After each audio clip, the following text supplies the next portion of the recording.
Everyone, आप देख रहे हैं मेहरबान अंसारी यूट्यूब चैनल। दोस्तों, लखनऊ और उत्तर प्रदेश में इस टाइम बहुत घमासान मचा हुआ है। इसको लेकर एक बहुत बड़ी जानकारी सूत्रों के हवाले से आ रही है और ये जानकर लोकदल के कार्यकर्ताओं को काफी बड़ा झटका लगने वाला है। जहां पर कई सीटों की मांग उनकी चल रही है, उसको लेकर आज मैं आप सबके सामने बहुत बड़ी चर्चा करने वाला हूं।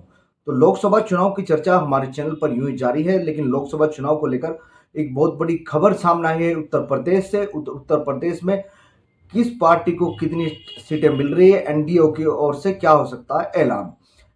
ये खबर जानने से पहले आप हमारे मेहरबान अंसारी यूट्यूब चैनल को सब्सक्राइब जरूर कर ले। अगर बेल आइकन को प्रेस करें। अगर वीडियो आपको अच्छी लग रही है तो वीडियो को ज़्यादा से ज़्यादा शेयर करना ना भूलें। तो दोस्तों, उत्तर प्रदेश में राजनीति एकदम चरम पर है और राजनीतिक गलियारों में लगातार हो रही चर्चाओं के बीच उत्तर प्रदेश से एक इतनी बड़ी खबर सामने आई जिसको लेकर कई लोकदल कार्यकर्ता काफी मायूस हो सकते हैं। तो दोस्तों, दरअसल मैं आपको बता दूं, समाजवादी पार्टी ने जहां अपने प्रत्याशी घोषित कर दिए, वहीं लोकदल को सिर्फ 2 सीटें मिलने वाली हैं। और वो सीटें कौन सी हैं, मैं आपको बता देता हूं। लोकदल को उत्तर प्रदेश में जो 2 सीटें मिल रही हैं वो बिजनौर और बागपत सीट हो सकती है। और ये जानकारी सूत्रों के हवाले से है, लेकिन इसको लेकर खबरें और चर्चा बहुत तेज हो गई है क्योंकि सिर्फ 2 सीटें मिलने वाली हैं। उत्तर प्रदेश में बीजेपी 74 सीटों पर लड़ेगी चुनाव और अपने सहयोगियों को सिर्फ 6 सीट वो देगी। 6 सीटों पर बीजेपी के सहयोगी चुनाव लड़ेंगे और लोकदल सिर्फ 2 सीटों पर चुनाव लड़ेगी। वे 6 सीटों पर कौन कौन अन्य चुनाव लड़ेंगे, इसको लेकर भी मैं आप सबके सामने एक खास चर्चा आज करने वाला हूं। तो दोस्तों, उत्तर प्रदेश में अनुप्रिया पटेल की पार्टी को 2 सीट मिलेगी। वहीं बात करें निषाद पार्टी को 1 सीट व ओम प्रकाश राजभर की पार्टी को भी 1 सीट मिलेगी।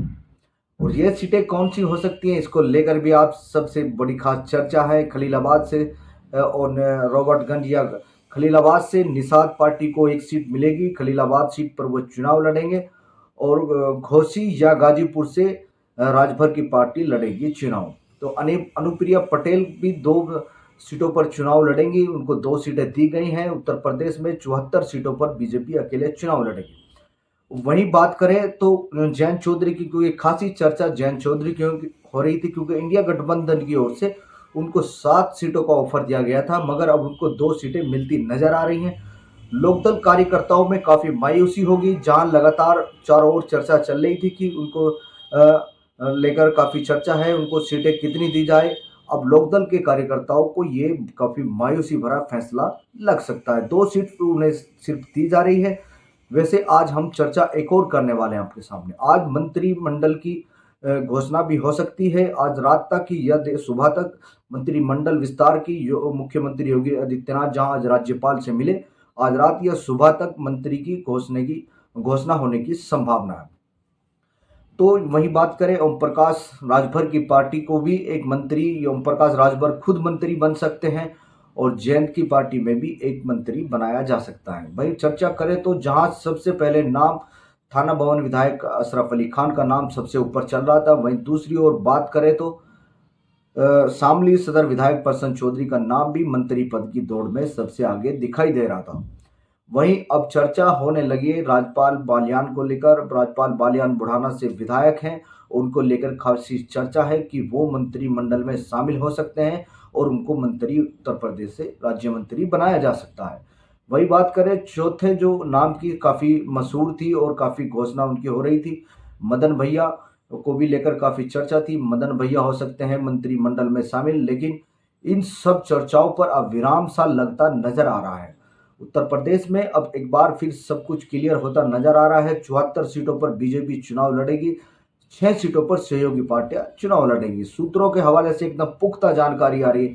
सूत्र बता रहे हैं कि आज रात या सुबह तक मंत्रिमंडल विस्तार की घोषणा हो सकती है। कहीं 4 से 5 राज्य मंत्री उत्तर प्रदेश में बनाए जा सकते हैं। इसको लेकर काफी चर्चा बनी हुई है। तो दोस्तों, जो बात आज चल रही है मैं आप सभी को बता दूं, लोकदल को लेकर काफी पश्चिम उत्तर प्रदेश में काफी सारी चर्चाएं थी क्योंकि जयंत चौधरी का एनडीए में चले जाना, इसको लेकर काफी सारी घोषणा होने वाली थी और काफी सारी चर्चाएं जन्म ले रही थी। अब बात करें एनडीए में जाने को लेकर, सबसे पहले जो चर्चा शुरू हुई, राज्यसभा सीट उन्हें मिल रही थी। उनका 2 राज्य मंत्री बनाए जा रहे थे और 5 सीटों के लिए उनके लिए बात कही जा रही थी।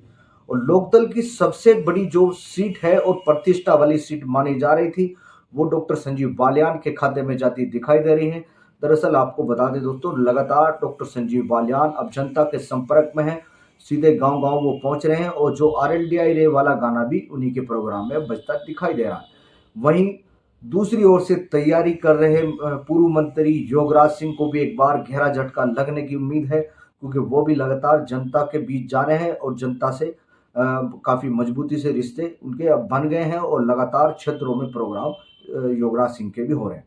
तो इन सबको एक गहरा झटका लग सकता है और ये देखने वाला समय बताएगा, क्या ये बरकरार रहेगा या टूट जाएगा। उत्तर प्रदेश में घोषणा होने वाली है और सूत्रों के हवाले से एकदम पुख्ता जानकारी आप सबके सामने मैं लेकर आया हूँ।